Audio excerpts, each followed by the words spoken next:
네, 당정이 화합을 다짐하면서 저녁 식사를 함께한 어제 민주당은 보란 듯이 한동훈 특검법 그리고 김건희 여사 특검법 이 두 특검을 동시에 법사위에 상정시켰습니다. 취임 첫날부터 강공을 날린 셈인데요. 국민의힘에선 첫날부터 이러는 게 정상이냐는 반발이 나왔습니다. 어제 법사위로 가보겠습니다.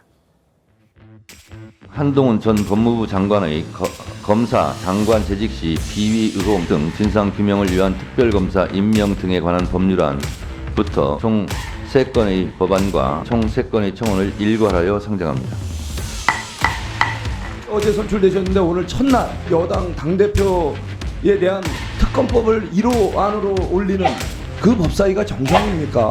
축하 인사를 이런 방식으로 하는지 묻고 싶습니다. 법리적으로도 또 정치 도의적으로도 맞지 않습니다. 한동훈 특검법이든 김건희 특검법이든 일단 상정을 하고 그 처리 과정은 치열한 토론을 통해서 결정이 될 것이다. 가결됐음을 선포합니다. 어떻게 평가하시는지 알고 싶습니다. 어떻게 평가하십니까? 첫날인데 그런 걸 내놓는 걸 어떻게 평가하십니까? 국민들께서 어떻게 평가하실지 걱정되네요. 제가 평가하지 않겠습니다. 보지도 않았고 다수의 의석을 가지고 있다고 해서 기본이 안 되는 것을 밀어붙일 수 있는 게 민주주의인가요? 대한민국은 그런 막무가내식의 억지를 제지할 만한 시스템과 국민적인 수준을 갖고 있다고 저는 생각합니다. 네, 성 국장님, 여의도 정치권에는 한의문 기간 이런 거 없습니까? 신임 당대표 뭐 한 달은 몰라라 한 일주일은 좀 서로 뭐 축하 모드를 좀 유지해 주는 것이 상도이 아닐까요? 그럴 여유가 없죠. 여유가 없어요. 예, 여유가 없습니다. 민주당 쪽에서 여유가 없습니다. 아, 네. 지금 가령 예를 들어서 이재명 전 대표의 뭐 사법 위기가 사실상 최고조에 달하고 있지 않습니까? 네. 10월 달에 1심이 나와요, 2개가. 아, 예. 9월 달에 구형이 나오고 네. 그러면 굉장히 다급한 상황이고 또 어차피 윤석열 대통령 탄핵 전국으로 몰고 갔지 않습니까? 네. 청원 청문회 하면서 이 상황에서 이 아주 긴장을 한 거예요. 한동훈 체제가 들어서니까 허니문이고 뭐고 바로 이제 공격을 해서 그 한동훈 체제에 흠집을 줘야 되는 거예요. 네. 무력화시켜야 되는 겁니다. 네. 너무 본인들이 이 지금 어떻게 보면은 이재명 전 대표의 사법 위기로 인해서 벼랑 끝에 서 있다고 보면은 네. 아주 강력한 적이 나타난 거예요. 네. 진짜가 나타났다 이렇게 될 수도 있죠. 그런데 왜 그러냐 하면은 다른 당 대표 때와 달리 한동훈 당 대표는 이재명 그 2조 심판론을 계속 주창을 했지 않습니까? 그랬죠. 이재명 대표와 조국 심판론. 네. 그리고 그 전에 이재명 전 대표에 대해서 그 체포 동의안이 왔을 때 2번이나 국회에서 체포를 해야 되는 이유를 설명을 했고 네. 계속 그런 이야기까지 했습니다. 만약에 지금 검찰 공화국이면은 이재명 대표는 감옥에 있을 거다. 네. 이렇게 아주 그 공격을 많이 했거든요. 네. 그래서 지금 그 민주당의 가장 최대의 과제는 이재명 전 대표 지키기인데 네. 거기에서 강력한 공격수가 나타났기 때문에 예. 허니문을 생각을 할 수가 없는 거죠. 아. 바로 공격을 들어가서 흠집을 내는 그 상황이 초반부터 전개가 되고 있는 겁니다. 네.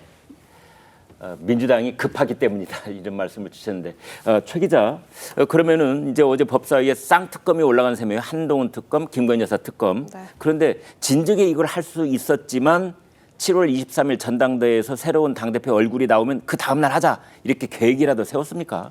뭐 내부적으로 이런 계획을 도모했는지까지는 모르겠지만 적어도 이제 민주당에서는 얘기하는 것이 선입 선출 원칙에 따른 것이다 이렇게 얘기를 무슨 합니다. 뜻입니까? 그러니까 이제 법안이 올라온 대로 처리하겠다라는 건데 네. 이제 한동훈 특검은 사실상 그 조국 혁신당이 법사위 전체회의가 개의되자마자 이제 대표적으로 당론 발의했던 법안이거든요. 네. 그러니까 어쨌든 1호 법안으로 올렸고 법사위에 1호로 올라왔던 거기 때문에 이제 처리한다는 건데 당연히 그러면 그 전에 있던 청문회 기간도 있었고 그 직전에 전체회의에서도 처리할 수 있었던 것을 지금 처리했느냐라는 것을 놓고는 정무적 판단이 개입됐을 여지가 있다 이렇게 보는 해석이 맞을 것 같고요. 네. 왜 그러냐면 이 일례로 그 일례 중에 하나가 22일 날 이제 어제 전체회의에 올린다라는 사실이 하루 전날인 22일에 오후부터 보도를 통해서 알려지기 시작했는데 그때까지 이 한동훈 특검을 발의했던 당사자인 조국혁신당의 박은정 의원은 몰랐습니다.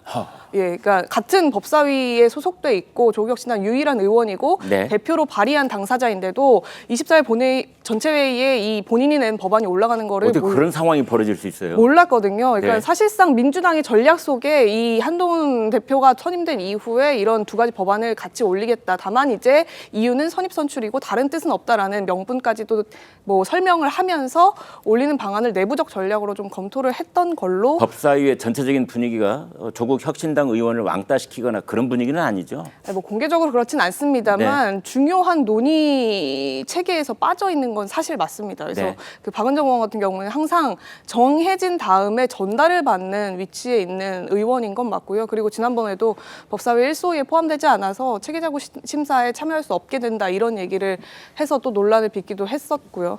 근데 이 김건희 특검이나 그 한동훈 특검 같은 경우에 그 민주당에서는 다 일일이 청문회나 공청회를 또 열 수도 있다라고 하는 상황이거든요. 그래서 아마 이 상정된 법안들을 가지고 추후에 법사위에서 어떤 식의 또 다른 이벤트가 펼쳐질 가능성도 배제할 수 없고, 또 하나 전략적이라고 봤던 것이 어제 법사위에 올라왔던 노란봉투법이나 이재명 대표의 제일 공약이었던 민생특별지원금 네. 그 부분은 상정되지 않았습니다. 그러니까 전체에 계류시켜놓고 다음에 토의해보자 이렇게 하고 넘어갔거든요. 네. 그러니까 이제 역으로 생각해보면 이재명 대표가 아직 선출되지 않은 전 대표 입장인 상황에서 이 대표의 대표 법안을 상정시켜버리는 것은 시점상 적절하지 않다라는 판단. 반대로 생각하면 한동훈 대표는 취임하고 났으니 한동훈 특검법을 처리한다. 이런 식의 로직이 좀 형성됐다라고 그렇군요. 보는 게 맞을 것 같습니다. 그런 속생각이 있는 민주당의 전략이었을 것이다 라고 분석을 주셨습니다. 양 기자, 그런데 말이죠. 근데 어떤 시청자들께서는 좀 혼동을 하시더라고요. 한동훈 특검 그러면은 제3자 최상병 특검법, 이게 한동훈 특검 아니야? 한동훈이 제안을 했으니까. 네. 근데 지금 저희가 말하고 있는 건 한동훈 본인에 관한 특검 얘기하잖아요. 네, 맞습니다. 그래서 한동훈 특검 도대체 어떤 내용인지 궁금해져요. 네, 사실 지금 말씀하신 대로 한동훈 대표 본인에 관한 특검이고요. 네. 한동훈 대표 본인한테 무슨 특검을 발의할 게 있지 뭐 그런 생각 드시는 분들 많을 거면 실제로 수사기관에서 수사조차도 진행이 안 됐거나 이미 다 종결된 사안들입니다. 네. 내용을 하나하나 불러드리면은 고발사주 의혹, 그러니까 지금 고발사주 관련해서는 손준성 정책관이 전 정책관 혼자 기소됐고 나머지 사람들 다 불기소 처리가 됐습니다. 네. 그리고 또 윤석열 검찰총장 시절에 징계 소송을 고의적으로 패소했다.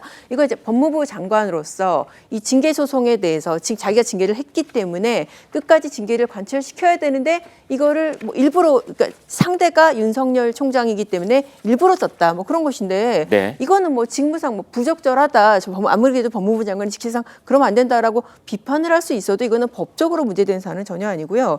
또 자녀 눈물 대필 의혹, 이거는 경찰에서 이게 대필을 했는지 안 했는지 기준을 찾을 수가 없다라고 그래서 무혐의 처분이 났고요.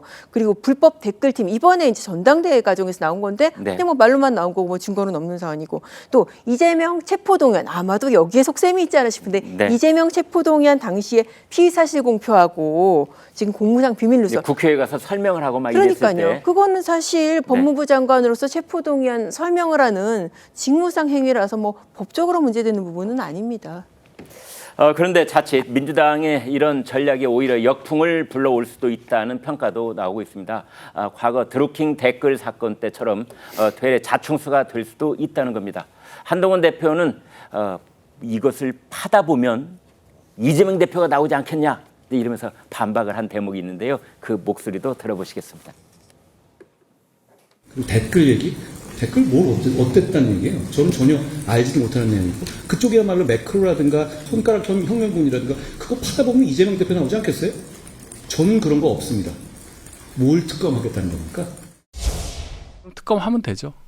그러면 하면 된다. 한동훈 후보와 같은 성격이라면 특검 받아서 내가 나가서 다 얘기하겠다, 그렇게 얘기할 가능성이 높아요. 네. 그렇게 되면은 민주당은 오히려 코너에 몰릴 가능성이 크죠. 오히려 특검 얘기했다 역풍을 맞을 수 있다. 한동훈 후보를 더 크게 만들어줄 겁니다.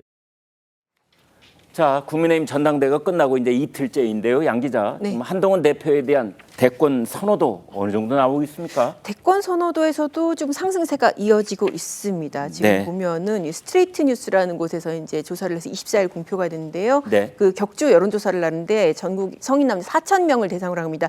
이 조사에서 9명이 다자 대결을 했는데 이재명 전 대표 같은 경우에는 지금 이제 38.5%, 뭐 일단은 수치로는 1등입니다. 그리고 한동훈 대표는 26.9%인데 주목할 것은 두 사람의 추이입니다. 네. 이재명 전 대표 같은 경우에는 전주보다 0.3% 반등이니까 거의 횡보 상태에 있는 건데 한동훈 대표는 2.3%가 오른 수치입니다. 아, 예. 그래서 수치상으로도 상승세이긴 합니다. 그렇다면 이제 국민의힘 전당대회가 끝나고 그 이후에 여론조사에 또 어떤 결과가 나올지 지켜보면 될 것 같습니다.